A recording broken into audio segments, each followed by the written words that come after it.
예상되는 두 개의 통일대전 시나리오는 다음과 같다. 인민군 반기 석결전의 전개 양상을 예상하면 반기 석결전 첫째 날 인민군 4개 전방군단 예하 보병부대들은 발사 명령을 받은 때로부터 30분 동안 240mm 방사포와 중장거리포 25만 발과 지대지 단거리 미사일 전발을 미국 남조선 연합군 기지들을 향해 소나기처럼 쏘볼 것이다.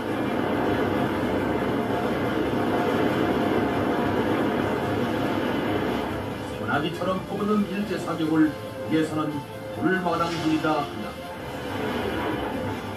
인민군 보병부대의 불마당질은 미국 남조선 연합군에 대한 불시의 선제 타격이 될 것이다. 다른 한편 인민군 4개 전방군단에 배속된 특수전 병력인 경보병부대 5만 명이 예전 즉시 미국 남조선 연합군 후방에 있는 공군기지, 해군기지, 레이더기지, 미사일기지, 발전소, 방만 등을 기습 공격할 것이다. 그것만이 아니라 인민군 최종의 병력으로 알려진 폭풍군단은 서울을 비롯한 남측 도시들에 진입해서 주요 거점을 점령하고 남에 체류하는 미국인 15만 명을 포로로 붙잡을 것이다. 전투 정신이 짧은 조선반도 전쟁에서 후방지역에 대한 인민군 특수전 병력의 침투작전과 기습작전은 미국 남조선 연합군에게 결정적인 타격을 입히게 될 것으로 보인다. 인민군이 불시에 불마당질을 시작하면 남조선군 견인포들은 무용지물이 될 것이고 앵거진지를 구축하지 못한 미국 남조선 연합군 보병부대들은 괴멸 상태에 빠질 것이며 미국 남조선 연합군 공격 직승기들은 이륙하지도 못하고 주기장의 세우군 채로 파괴될 것이다. 인민군 항공부는 불마당질로 진퇴양난에 빠진 미국 남조선 연합군의 기갑부대들을 공대지 미사일과 유도폭탄으로 파괴할 것이다. 반기 석결전 둘째 날은 인민군이 남진 총공세를 시작하는 날이다. 인민군 항공육전 병력 1,500여 명은 남측 대도시 80m 상공에서 저공 강화로 남조선군 후방부대들과 시가전을 벌이게 될 것이며 남조선군 후방부대는 특수부대를 받은 인민군 항공육전여단과의 교전에서 이길 가망은 없을 것으로 보인다. 한편 인민군 4개 기기화 군단이 전차 4,600대와 장갑차 3,000대를 몰고 물밀듯이 밀고 내려갈 것이다. 다음엔 군용 수송차에 탑승한 인민군 보병부대가 남측 각 도시들에 진입해서 산발적으로 남조선군 후방부대들을 깨끗이 쓸어버릴 것이다. 물론 인민군은 반기 석결전을 시작하는 때에 맞춰 미국군 태평양 사령부 휴가 전력을 강력한 대량 파괴 무기로 선제 공격하여 순식간에 제압할 것이다. 반기 석결전 마지막 날 실제로 전쟁이 터져도 대피할 것이 없는 서울 시민들은 대혼란 속에 빠질 것이다. 전기공급, 식수공급, 식량공급, 도시가스공급, 차량 연료공급, 교통망, 통신망, 방송망이 끊어질 것이다. 서울만이 아니라 남측 다른 지방 도시들도 사정은 마찬가지일 것이다. 이날 실제 전투는 거의 없을 것이고 인민군이 점령지역에서 치안을 유지하고 공급체계를 복구하는 안정화 작전이 벌어질 것이다. 이처럼 인민군의 통일대전 시나리오는 3일 만에 끝나는 전쟁 시나리오다. 미국 군부가 미국 남조선 연합군의 부진전쟁 시나리오를 컴퓨터 모의 실험으로 계속 연습해오면서도 그 결과를 언론에 공개하지 못하고 전전긍긍하는 까닭을 알 수 있다.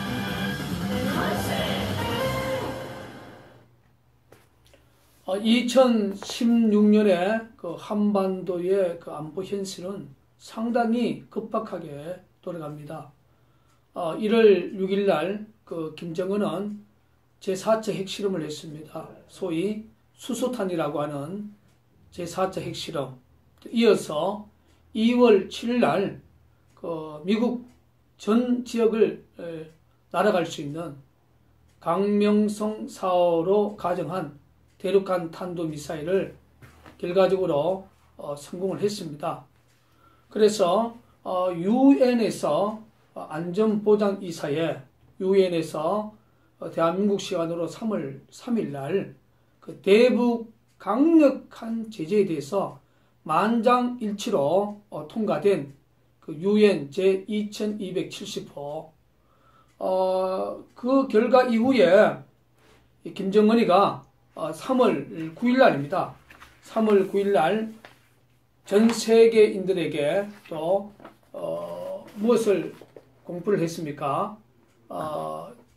자기들이 갖고 있는 핵무기 소형화, 경량화, 그리고 탄도미사일에 정착할 수 있는 표준 규격화를 실현했다고 또 세계를 향하여 서방 세계를 향하여 핵 그 위협을 강력하게 선언을 했지요.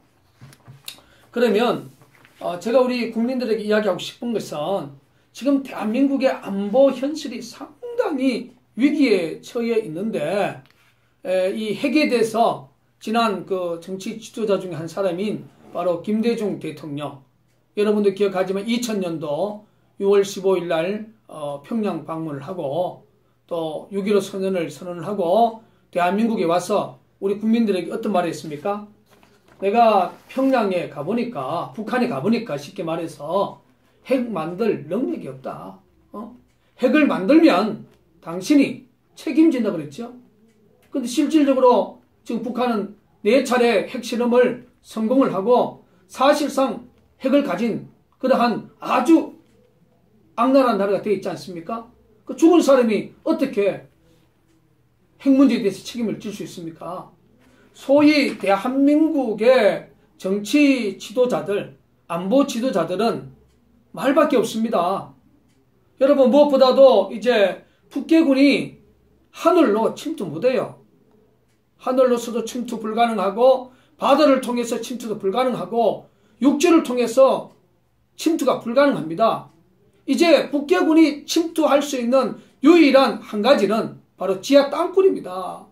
그런데 지금 대한민국의 다수의 국민과 지금 박근혜 정부조차도 낭굴사가 30년 가까이 외치고 있는 땅굴에 대한 이 진실에 대해서 지금 믿어주지 않고 있는 그런 형국입니다.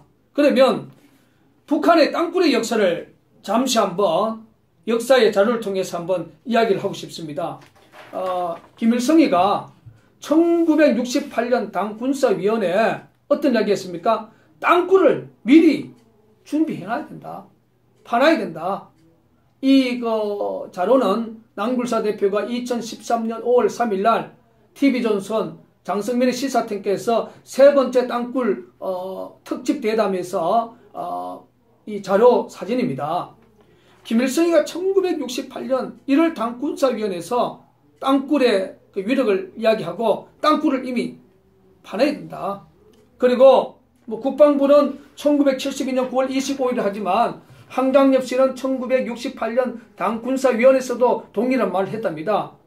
땅굴 하나는 핵무기 10개보다도 더 위력적이다.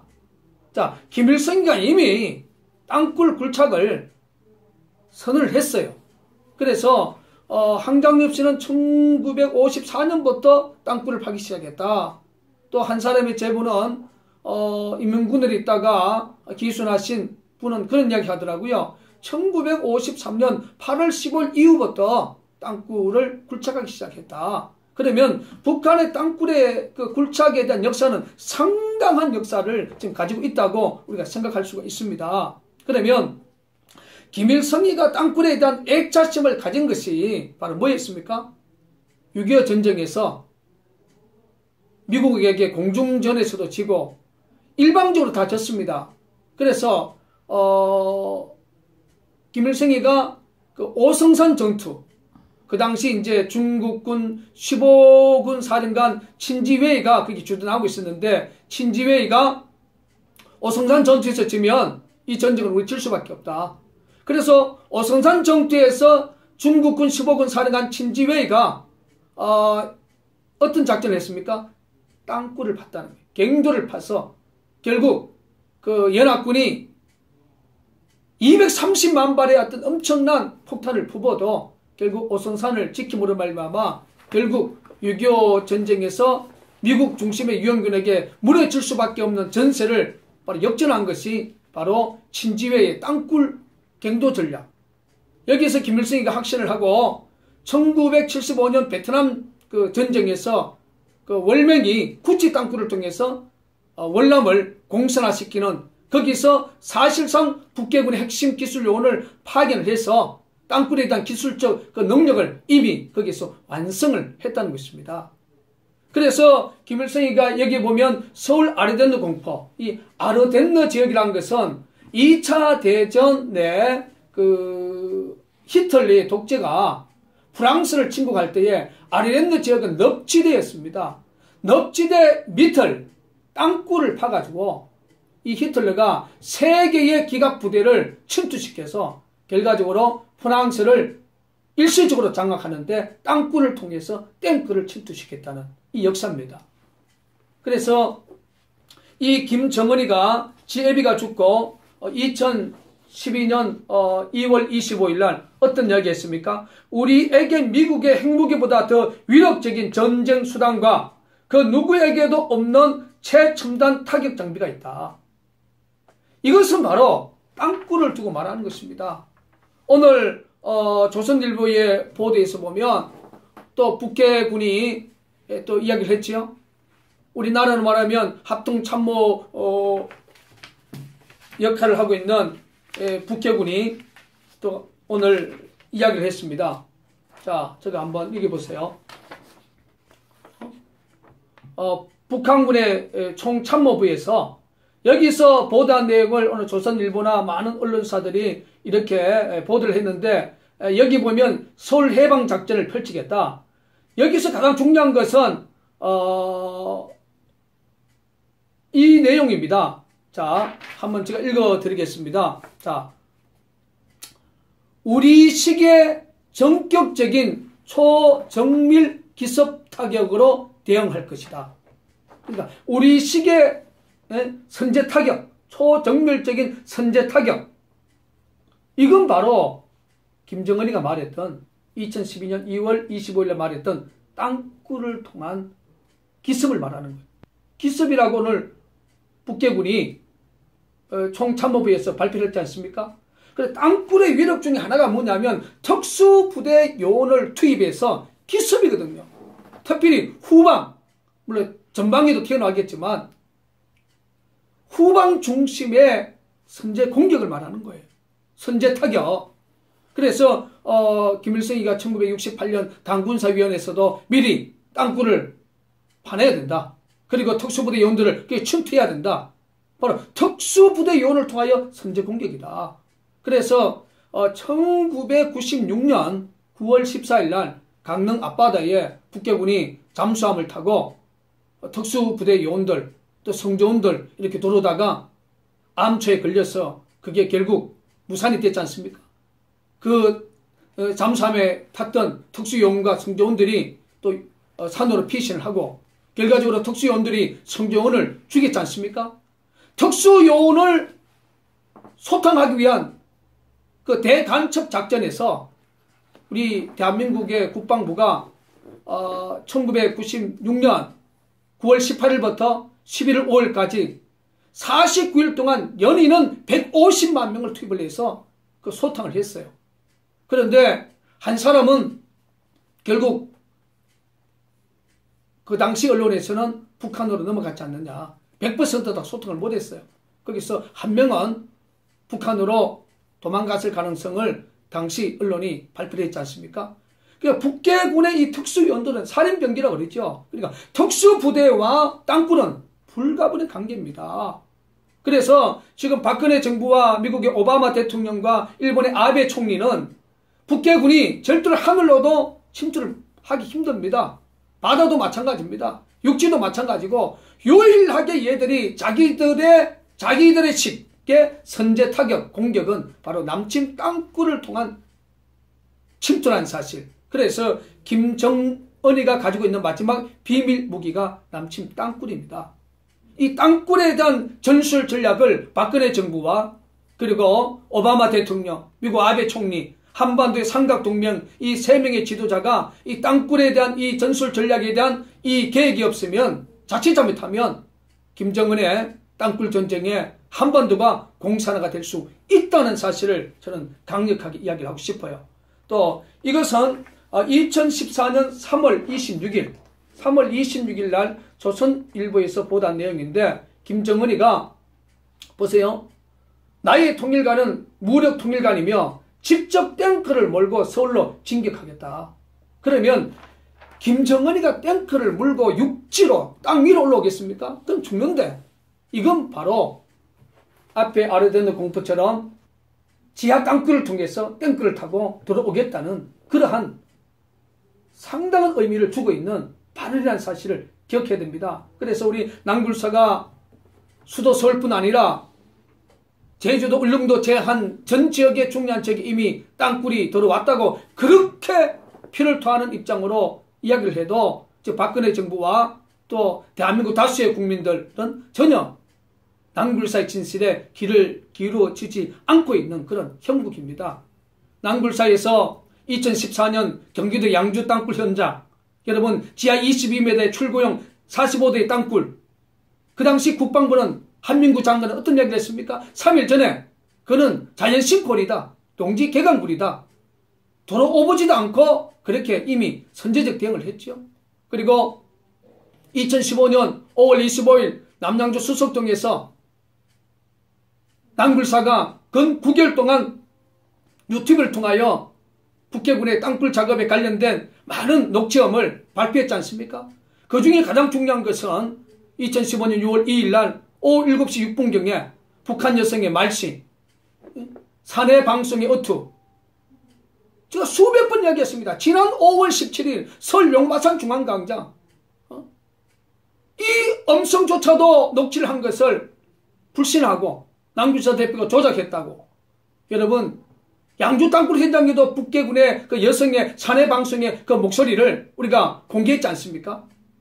이런 부분에 대해서 이제 더 이상 박근혜 정부와 미국의 오바마 정부와 일본의 아베 총리, 이 일본 정부까지 남굴사의 땅굴 전쟁에 대한 땅굴 진실에 대해서 믿어주지 않으면 한반도는 김정은의 마지막 비밀 무기인 남침 땅굴을 통해서 적가 통일이 될 수 있는 위기의 역사에 처해 있다는 사실을 기억해야 됩니다.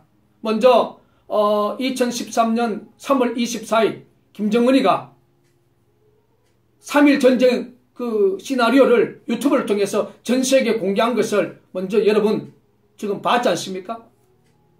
거기서 보세요. 첫째 날, 단기 속결전 첫째 날, 바로 특수부대 요원들을 투입시켜서 미군 15만 명의 포로를 잡는다고 바로 김정은이가 2013년 3월 24일 유튜브를 통하여 단기 속결전 3.1 전쟁에서 첫째 날 바로 15만 명의 미군을 포로 잡겠다.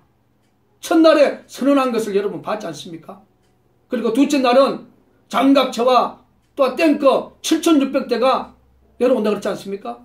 한꺼번에 7,600대가 내려오기가 힘듭니다. 이미 땅굴을 통해서 중년 군사 지역의 그 주변에 바로 땅굴 전쟁에 맞춰서 땅굴이라는 특수 지형을 맞춰서 자기들이 말하는 계량형의 탱크, 자기들이 개조한 땅굴의 지형에 맞게 개량된 탱크들을 바로 만들어서 중요한 지역에 이미 지금 내려와 있다고 남굴사 대표는 추정하고 싶습니다. 왜냐하면 남굴사에서 탐사를 해보면 탱크와 같은 지상에 있는 그런 거대한 탱크보다는 그보다는 규모가 좀 작은 강력한 철반응을 이렇게 보이고, 그걸 종합적으로 분析해보면 이게 세계 제2차 대전 때 히틀러가 프랑스를 침공하기 위해서 세계 기갑부대를 땅굴 속에 투입했던 것처럼 얘들이 이미 그 땅굴 지형에 맞는 탱크를 개조를 해서 지금 만들어서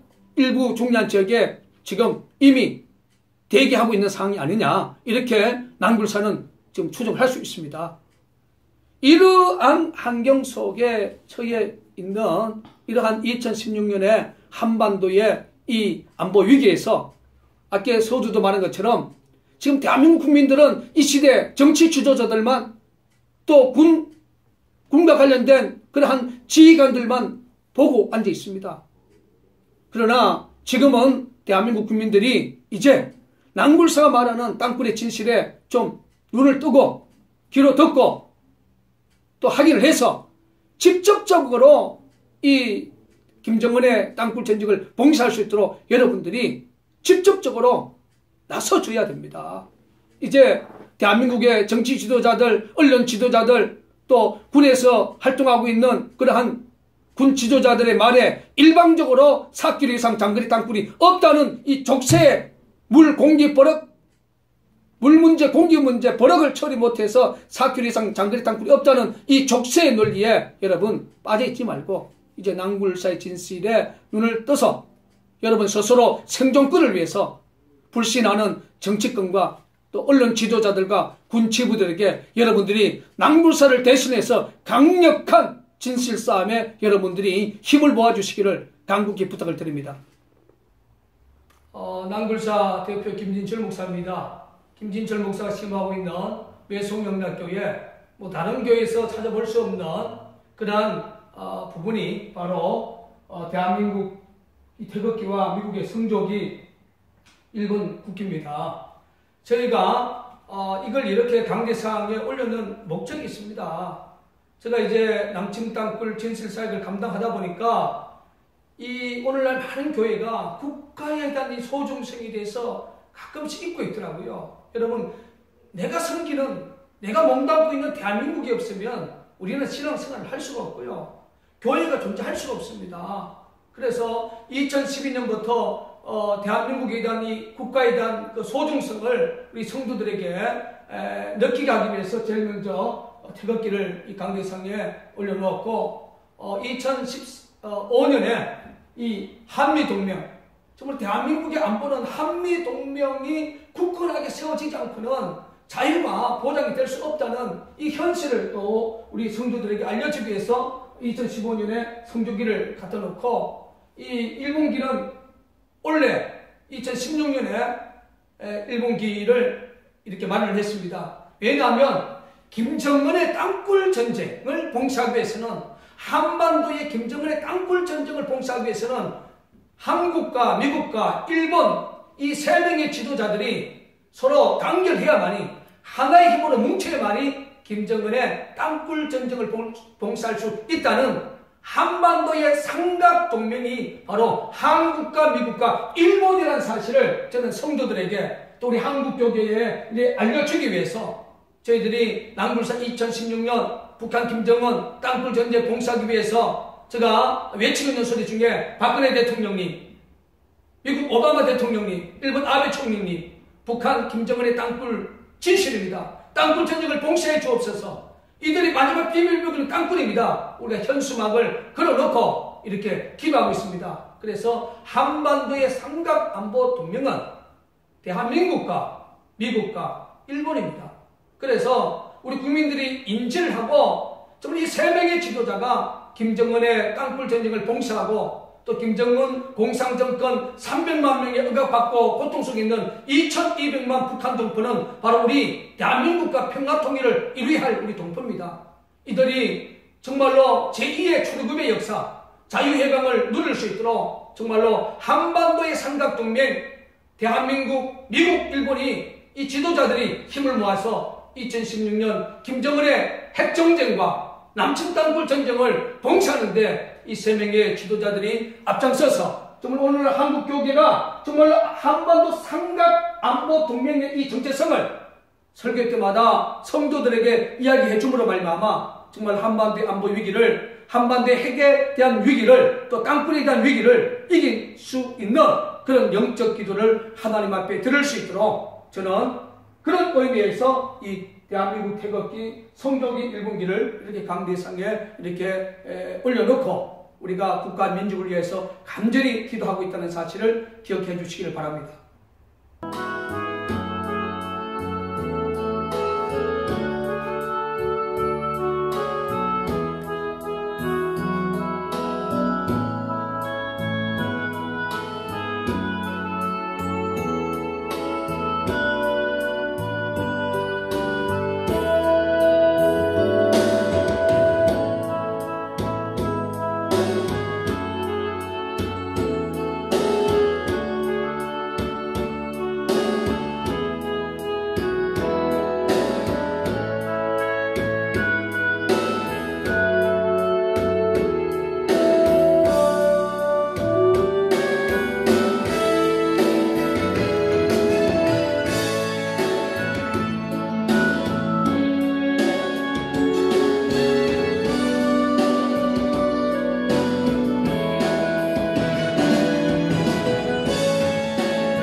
석결 전 둘째 날은 인민군이 남진 처음 공세를 시작하는 날이다. 인민군 항공육전 병력 1,500여 명은 남측 대도시 80m 상공에서 저공 강화로 남조선군 국방부대들과 시가전을 벌이게 될 것이요. 남조선군 국방부대는 특수훈련을 받은 인민군 항공육전여단과의 교전에서 이길 가망은 없을 것으로 한편 인민군 4개 기기화 군단이 전차 4,600대와 장갑차 3,000대를 몰고 불밀듯이 밀고 내려갈 것이다. 다음엔 군용 수송차에 탑승한 인민군 보병부대가 남측 각 도시들에 진입해서 산발적으로 남조선군 국방부대들을 깨끗이 쓸어버릴 것이다. 물론 인민군은 단기 석결전을 시작하는 때에 맞춰 미국군 태평양 사령부 휴가 전력을 강력한 대량 파괴 무기로 선제 공격하여 순식간에 제압할 것이다. 단기 석결전 마지막 날, 실제로 전쟁이 터져도 대피할 것이 없는 서울 시민들은 대혼란 속에 빠질 것이다. 전기공급, 식수공급, 식량공급, 도시가스공급, 차량 연료공, 교통망, 통신망, 방송망이 끊어질 것이다. 서울만이 아니라 남측 다른 지방 도시들도 사정은 마찬가지일 것이다. 이날 실제 전투는 거의 없을 것이고 인민군이 점령지역에서 치안을 유지하고 공급체계를 복구하는 안정화 작전이 벌어질 것이다. 이처럼 인민군의 통일대전 시나리오는 3일 만에 끝나는 전쟁 시나리오다. 미국 군부가 미국 남조선연합군의 진전쟁 시나리오를 컴퓨터 모의 실험으로 계속 연습해오면서도 그 결과를 언론에 공개하지 못하고 전전긍긍하는 까닭을 알 수 있다.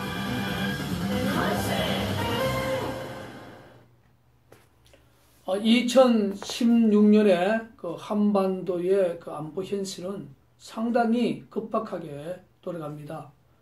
1월 6일 날 그 김정은은 제4차 핵실험을 했습니다. 소위 수소탄이라고 하는 제4차 핵실험. 이어서 2월 7일 날 그 미국 전 지역을 날아갈 수 있는 강명성 4호로 가정한 대륙간 탄도미사일을 결과적으로 성공을 했습니다. 그래서 유엔에서 안전보장이사회 유엔에서 대한민국 시간으로 3월 3일 날 그 대북 강력한 제재에 대해서 만장일치로 통과된 그 유엔 제2270호 그 결과 이후에 김정은이가 3월 9일 날입니다. 3월 9일 날 전 세계인들에게 또 무엇을 공포를 했습니까? 자기들이 갖고 있는 핵무기 소형화, 경량화, 그리고 탄도미사일에 정착할 수 있는 표준 규격화를 실현했다고 또 세계를 향하여 서방 세계를 향하여 핵 그 위협을 강력하게 선언을 했지요. 그러면 제가 우리 국민들에게 이야기하고 싶은 것은 지금 대한민국의 안보 현실이 상당히 위기에 처해 있는데 이 핵에 대해서 지난 그 정치 지도자 중에 한 사람인 바로 김대중 대통령, 여러분도 기억하지만 2000년도 6월 15일 날 평양 방문을 하고 또 6.15 선언을 하고 대한민국에 와서 우리 국민들에게 어떤 말을 했습니까? 내가 평양에 가보니까, 북한에 가보니까 쉽게 말해서 핵 만들 능력이 없다. 핵을 만들면 당신이 책임진다 그랬죠. 근데 실질적으로 지금 북한은 4차례 핵실험을 성공을 하고 사실상 핵을 가진 그러한 아주 악랄한 나라가 되어 있지 않습니까? 그 죽은 사람이 어떻게 핵 문제에 대해서 책임을 질 수 있습니까? 소위 대한민국의 정치 지도자들, 안보 지도자들은 말밖에 없습니다. 여러분, 무엇보다도 이제 북괴군이 하늘로 침투 못해요. 하늘로서도 침투 불가능하고 바다를 통해서 침투도 불가능하고 육지를 통해서 침투가 불가능합니다. 이제 북괴군이 침투할 수 있는 유일한 한 가지는 바로 지하 땅굴입니다. 그런데 지금 대한민국의 다수의 국민과 지금 박근혜 정부조차도 낭굴사가 30년 가까이 외치고 있는 땅굴에 대한 이 진실에 대해서 지금 믿어주지 않고 있는 그런 형국입니다. 그러면 북한의 땅굴의 역사를 잠시 한번 역사의 자료를 통해서 한번 이야기를 하고 싶습니다. 김일성이가 1968년 당군사위원회에 어떤 이야기 했습니까? 땅굴을 미리 준비해놔야 된다. 파놔야 된다. 이 자료는 낭굴사 대표가 2013년 5월 3일 날 TV조선 장성민의 시사탱크에서 세 번째 땅굴 특집 대담에서 이 자료 사진입니다. 김일성이가 1968년 1월 당군사위원회에서 땅굴의 그 위력을 이야기하고 땅굴을 이미 파내야 된다. 그리고 국방부는 1972년 9월 25일을 하지만 한강엽씨는 1968년 당군사위원회에서도 동일한 말을 했답니다. 땅굴 하나는 핵무기 10개보다도 더 위력적이다. 자, 김일성이가 이미 땅굴 굴착을 선언을 했어요. 그래서 한강엽씨는 1954년부터 땅굴을 파기 시작했다. 또 예상되는 두 개의 통일대전 시나리오는 다음과 같다. 인민군 단기 속결전의 전개 양상을 예상하면 단기 속결전 첫째 날 인민군 4개 전방군단 예하 보병부대들은 발사명령을 받은 때로부터 30분 동안 240mm 방사포와 중장거리포 25만 발과 지대지 단거리 미사일 전발을 미국 남조선 연합군 기지들을 향해 소나기처럼 쏘고올 것이다.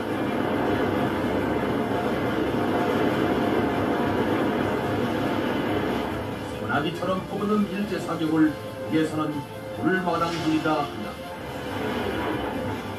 인민군 보병부대의 불마당질은 미국 남조선 연합군에 대한 불시의 선제 타격이 될 것이다. 다른 한편 인민군 4개 전방군단에 배속된 특수전 병력인 경보병부대 5만 명이 예전 즉시 미국 남조선 연합군 후방에 있는 공군기지, 해군기지, 레이더기지, 미사일기지, 발전소, 방만 등을 기습 공격할 것이다. 그것만이 아니라 인민군 최종의 병력으로 알려진 폭풍군단은 서울을 비롯한 남쪽 도시들에 진입해서 주요 거점을 점령하고 남에 체류하는 미국인 15만 명을 포로로 붙잡을 것이다. 전투 정신이 짧은 조선반도 전쟁에서 후방지역에 대한 인민군 특수전병력의 침투작전과 기습작전은 미국 남조선 연합군에게 결정적인 타격을 입히게 될 것으로 보인다. 인민군이 불시에 불마당질을 시작하면 남조선군 견인포들은 무용지물이 될 것이고 뱅거진지를 구축하지 못한 미국 남조선 연합군 보병부대들은 괴멸 상태에 빠질 것이며 미국 남조선 연합군 공격 직승기들은 이륙하지도 못하고 주기장에 세우군 채로 파괴될 것이다.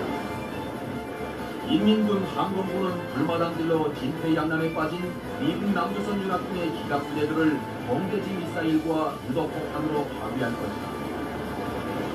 한 사람의 제보는 인민군들이 있다가 기순하신 분은 그런 이야기 하더라고요. 1953년 8월 15일 이후부터 땅굴을 굴착하기 시작했다. 그러면 북한의 땅굴의 그 굴착에 대한 역사는 상당한 역사를 지금 가지고 있다고 우리가 생각할 수가 있습니다. 그러면 김일성이가 땅굴에 대한 애착심을 가진 것이 바로 뭐였습니까? 6.25 전쟁에서 미국에게 공중전에서도 지고 일방적으로 다 졌습니다. 그래서 김일성이가 그 오성산 전투, 그 당시 이제 중국군 15군 사령관 친지웨이가 거기 주둔하고 있었는데 친지웨이가 오성산 전투에서 지면 이 전쟁을 우리 질 수밖에 없다. 그래서 오성산 전투에서 중국군 15군 사령관 친지웨이가 어떤 작전을 했습니까?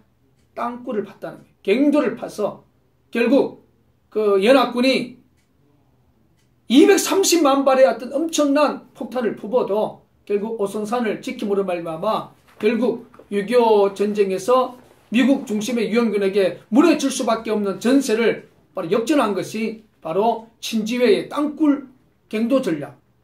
여기서 김일성이가 확신을 하고 1975년 베트남 그 전쟁에서 그 월맹이 구치 땅굴을 통해서 월남을 공산화시키는, 거기서 사실상 북계군의 핵심 기술 요원을 파견을 해서 땅굴에 대한 기술적 그 능력을 이미 거기서 완성을 했다는 것입니다. 그래서 김일성이가 여기 보면 서울 아르덴느 공포, 이 아르덴느 지역이라는 것은 2차 대전 내 그 히틀러의 독재가 프랑스를 침공할 때에 아르덴느 지역은 늪지대였습니다. 늪지대 밑을 땅굴을 파가지고 이 히틀러가 3개의 기갑 부대를 침투시켜서 결과적으로 프랑스를 일시적으로 장악하는